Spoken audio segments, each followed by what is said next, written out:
Hello students, welcome back to my channels. Now we are going to learn about default routing using Cisco packet tracers, right? So first we will know what is default routing. So previous class we have discussed about static routing as well as routing information protocol. Now we are going to discuss about default routing.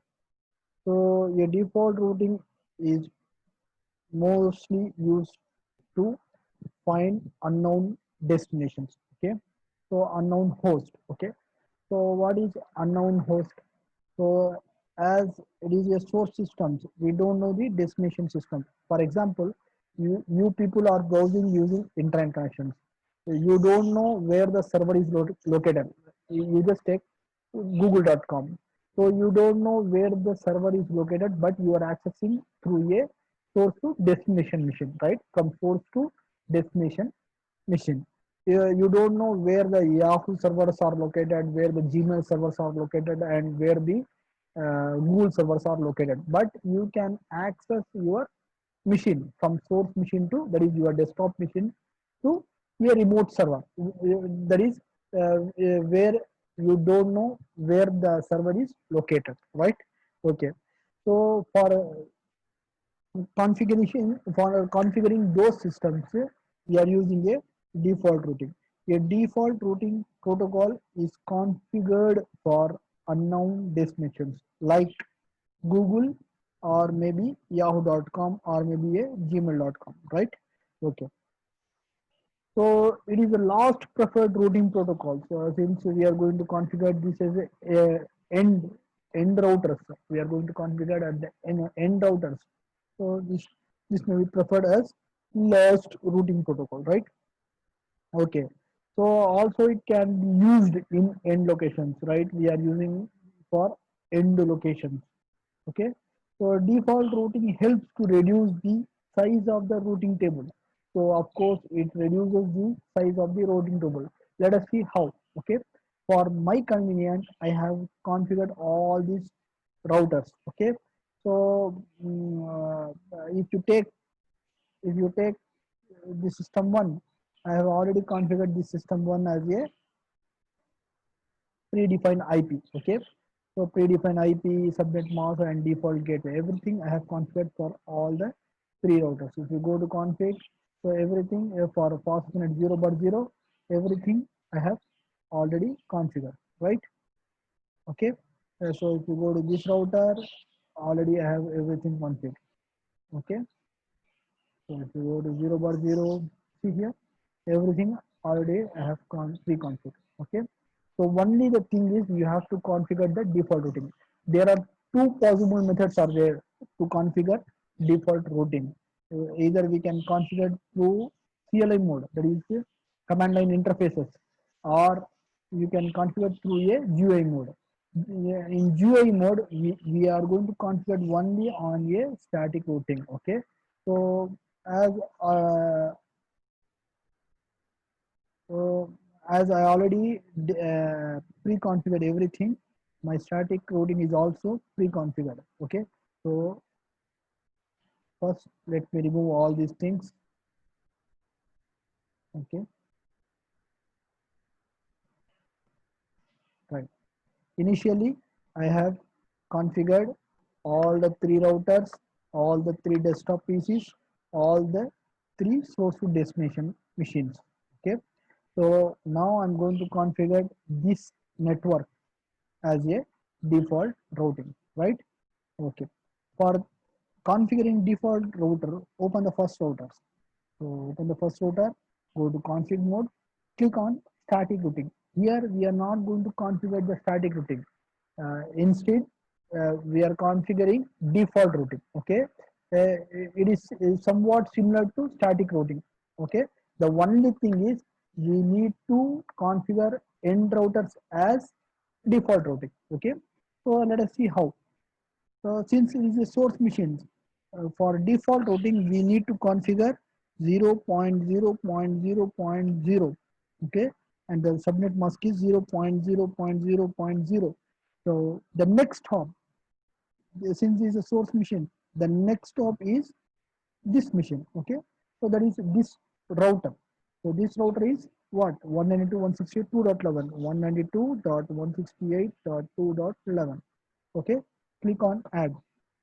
So I hope you have doubt in 0.0.0.0 and subnet mask 0.0.0.0.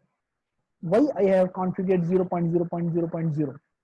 Because so this network may be a LAN network or maybe a MAN network or maybe a wide area network. Okay, so based upon the IP address, it will automatically configured predefined itself. So for that reason, I have configured as 0.0.0.0, right? So only starting router and end router, that is the end routers need to configure as 0.0.0.0, right?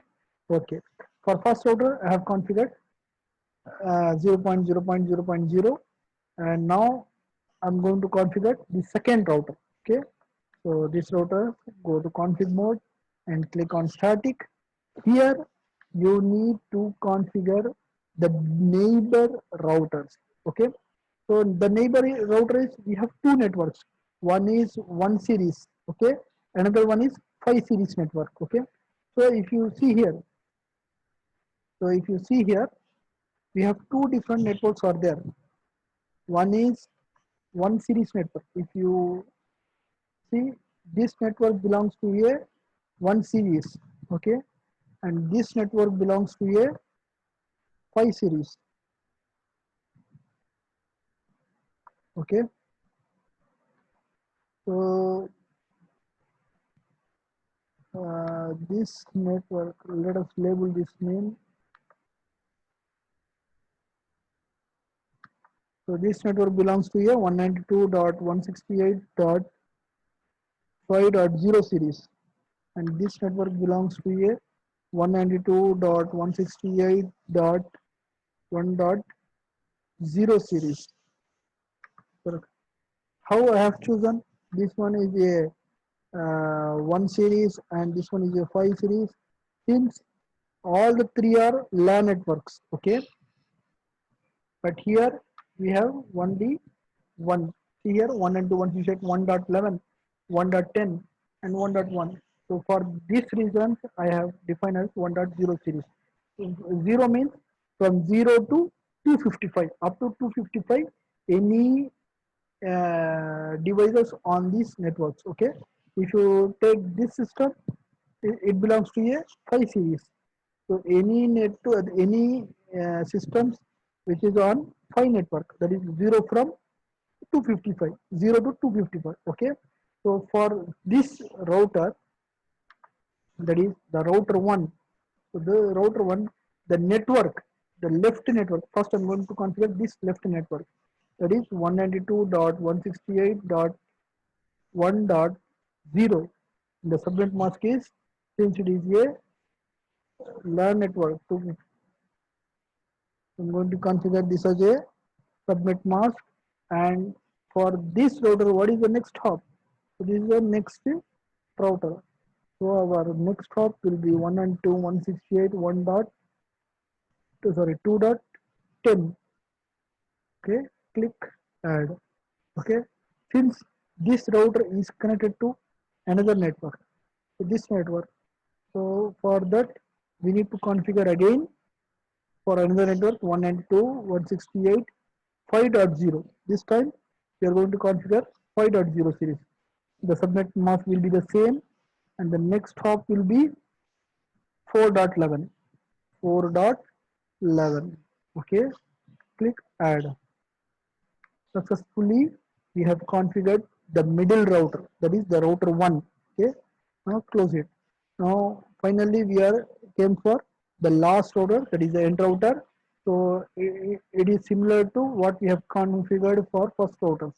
So open the first router, go to static. So here, since this is the last router, we have to configure 0.0.0.0, give tab 0.0.0.0, and the next hop. Since this router doesn't have the next hop, so we are going to configure is the last hop, that is the 4.10, 192.168.4.10. Okay, click on add. Successfully we have configured the default routing information. Okay, right. So now let us check whether it is working or not. Okay, so if I check from this PC to this PC, I get successful. Okay, if I check from this PC to this PC, initially get failed. If I check second time from this PC, again I get failed. So since it will take time to configure, it will take 30 to 40 seconds to configure. Okay, you have to wait for that. So successful. Okay, if I check from this PC to this PC, initially get failed. If I check from this PC to this PC, I get successful. Right? Successfully I have configured all the routers. If I check from this PC to this PC, initially get failed. If I check from this PC to this PC, first time it shows failed. Second time or third time it shows successful. Okay. If you check from this to this, now it shows successful. If you check from this PC to this PC also successful. If you check from this to, sorry, if you check from this to this, is successful. Okay. Hope you understand, students. See, if you check, sorry, you check from this PC to this PC, successful. Okay. So hope you understand, students. If you have any doubt or comments, leave on YouTube or ping me on WhatsApp. Thank you, students.